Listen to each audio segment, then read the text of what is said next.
Imagine you wake up.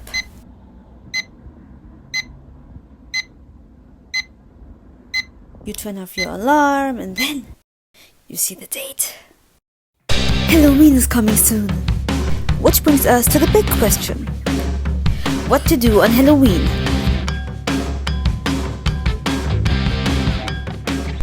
Full of confidence and energy, you get ready to plan the whole day. You can do it.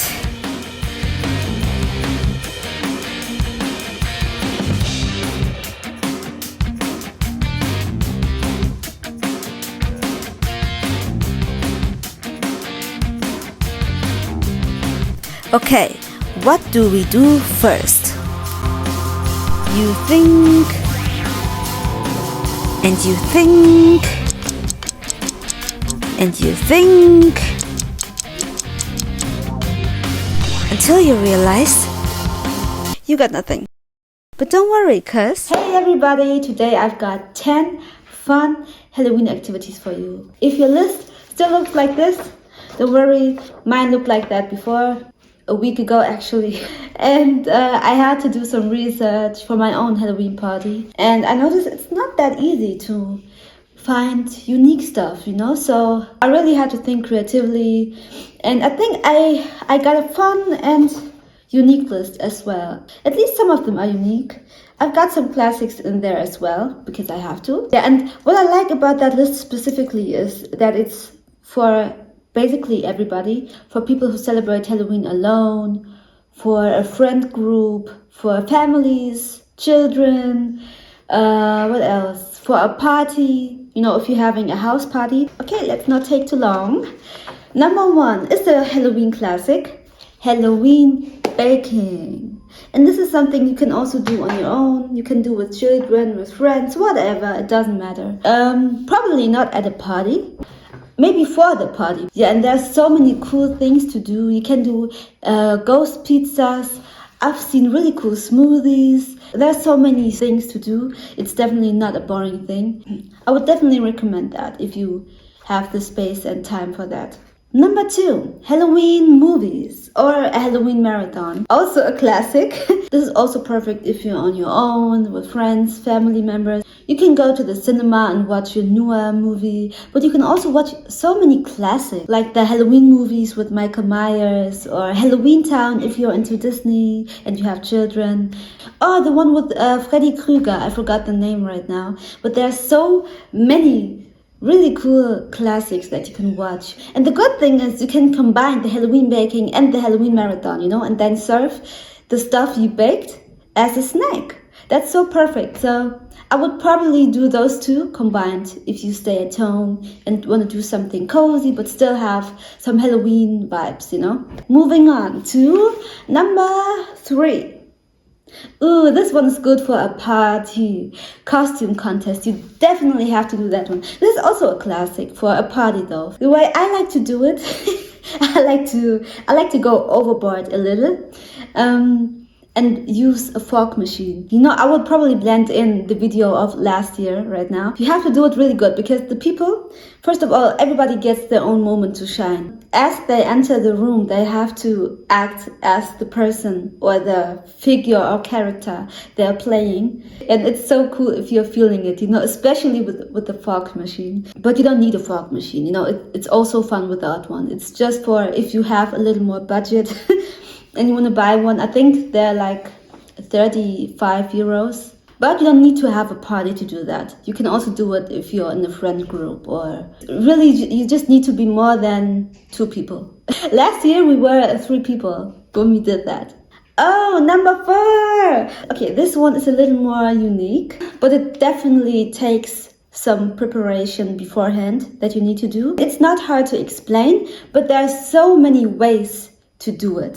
And that's a haunted hunt. And it's actually my first time doing it this year. Basically, if you go to the base of the game, it's just someone hiding hints and people having to solve riddles to solve a problem or to find all the hints and then solve the problem in the end. But there are so many themes you can use for that and so many tools you can use for that. It's crazy. I can tell you the way I will do it. So in preparation for the haunted hunt, I will have to write some riddles and write a letter because my theme is gonna be haunted house. So the way I'll do it is I'll make the people leave the room. No, actually I will make them leave the apartment. And then I will hide all the hints that I have prepared before and the riddles. And then I will also turn off the electricity. Everything needs to be dark and the people have to work with flashlights that I also have prepared. If you don't have flashlights, you can also use your phone, it doesn't matter. And then, when everything is prepared, I will give them a letter. And on the letter is like a story of some woman who got murdered in a brutal way or whatever, anything. You don't have to make it so brutal. You can take any theme. You can adapt it to children, to adults, it doesn't matter. And then the first riddle will also be on the letter. And once everybody has read the story and understood it, they will start the game. They will have to solve the first riddle on the letter, and then they will look for a clue. And when they got their first clue, they will find another riddle, and then they will look for the next hint and find another riddle, and so on until they get to the end. You can decide how you will end it. So for me, I will probably just turn off the electricity as a sign of the curse has been lifted. You can also prepare some really cool, fun snacks for the people or give them a prize or whatever. I don't know how deep you want to go into that, but yeah, so this one is really cool but takes a lot of preparation. If I have figured out a way, I can show you my riddles. If you have trouble doing that or if it's not really your strength, you can check out the document in the info box. There will be a link if I have figured out how to do it. And then you can just take my riddles as well. Alright, number 5. Pumpkin drawing or carving. Whatever fits your vibe. So this one is a classic, obviously. And what I like about that one is you can do it on your own. You can do it with friends. And in the end, you can even use it as decoration, which is perfect. Alright, number 1, 2, 3, 4, 5 says, what's in the box? This is also something I did last year, but I will also do it again this year, but with a little change.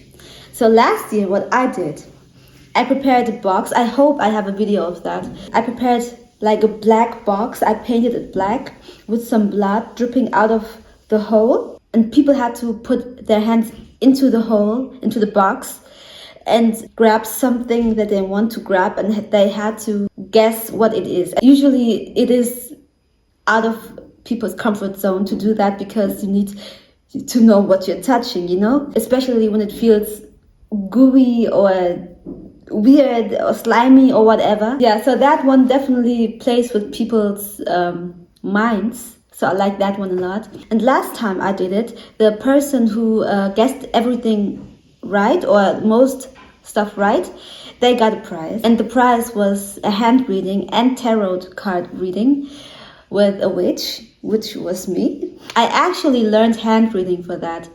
Yes, that's how you see how committed I am when it comes to Halloween. I love Halloween. This is the what's in the box game, but you don't have to use a prize. You can also use a punishment. So the person who guessed most stuff wrong, they will be punished. I was thinking of preparing a bucket full of slime, and they and they will have to put their hands in it. And in the bottom of the bucket, there will be a salmon. Or no, it doesn't have to be a real fish, but like anything that's not nice to touch, you know? It can even be hair from a hairbrush, whatever. Number 7. Oh, number 7. I love number 7. A Halloween trivia. I love those so much. The thing is, I never get to play them because I'm the one preparing them usually. I like to use Kahoot, but for the trivia you also obviously have to prepare the questions and the answer options. I like to take around 10 questions. I would definitely recommend that if you're 3 people or up. Number 8. For that one, there are 2 options. Basically an escape game. For that one, you can book an escape room and play a game there with your friends or family members or whatever. This one is really cool, but it can be expensive. So if you want a budget-friendly option, there are also escape games you can play at home. Wait, I will show you my escape game. So the escape game I wanted to use last year, but it didn't happen because I had so many activities and we didn't manage to do that one, is this one. So this is a German one. And I think they're very famous, but I don't know if they also have everything in English.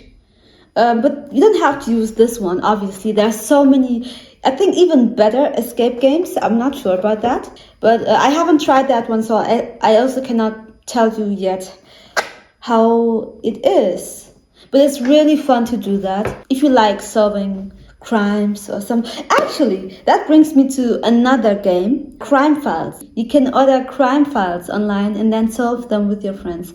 These are also very cool because a lot of them are like murder cases or something, and it's really cool to do that, obviously. If you have enough money, you should definitely go to an escape room. They're really cool. And if it fits your schedule and your plans. But if you want a budget-friendly game, you should definitely do those types of escape games. The one I showed you.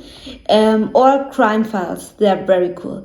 I promise you. It's really fun to do them. I love doing those. Number nuevo.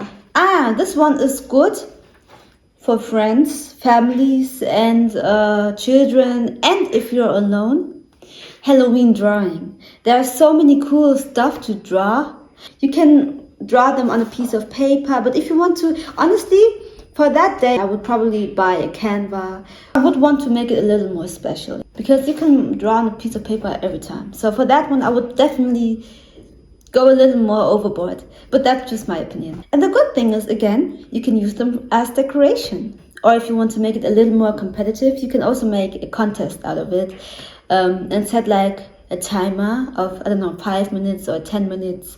And the one with the best or worst drawing will get a punishment or a prize. Or it doesn't have to be something like that. The best one can be hanged on the wall or something, whatever. Or you know what you could do? I just came up with that one. You can just buy candles and draw on them. Halloween themed stuff. That one's also cool. We arrived at number 10. Woo! Balloon game. The balloon game. So what you do is you get 10. It depends on how many people you are, but I'm just going to say 10 now, but obviously you will have to adapt it to the amount of people. 10 black balloons. Each of them you will fill with confetti, but a few of them, 4 of them, will need to have confetti of a different color. Black confetti or something. You will hang the balloons on the wall. You can hang them like this, or like 5 there and then another row with 5 balloons. And what you do is you use an arrow. If you don't have an arrow, I also don't have them. You can just take needles like those. So you all get in a line and you stand like 2 meters away from the wall with the balloons. And you throw the needles on them, and each of you will get to pop 1 balloon by throwing the needle.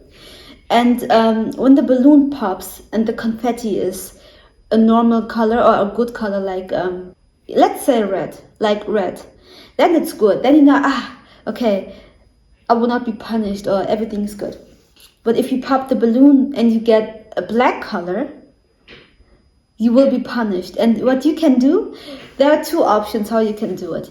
You can add a note in each balloon with the black confetti, and each note will have a dare for the person to do. Or you do it with just the black confetti, and that will mean that they will have to do a punishment, like eat something very sour, or take a shot if they're old enough for that, or eat something bitter like lakritz. I don't like that one. So that would be a punishment for me, definitely. Yeah, there's so many ways to punish people. So you will definitely come up with something. I haven't played that game yet. It's actually something I came up with yesterday. Yeah, and I will do that one this Halloween. Alright, that's it. That was my list with cool, fun, kind of unique Halloween activities that you can do with friends, family, on your own, whatever. I would love to hear your thoughts about them. And if I have figured it out, I will put a link into the info box that you can maybe download or whatever. And then you have the riddles for the haunted hunt and the instructions. But yeah, for that one, I will have to see if it works. Yeah, that's it. If you liked it, you can give me a like, you can comment, you can subscribe, whatever. If you want more Halloween stuff, you can tell me. I have a lot of ideas for this month, so don't hesitate. Alright, bye!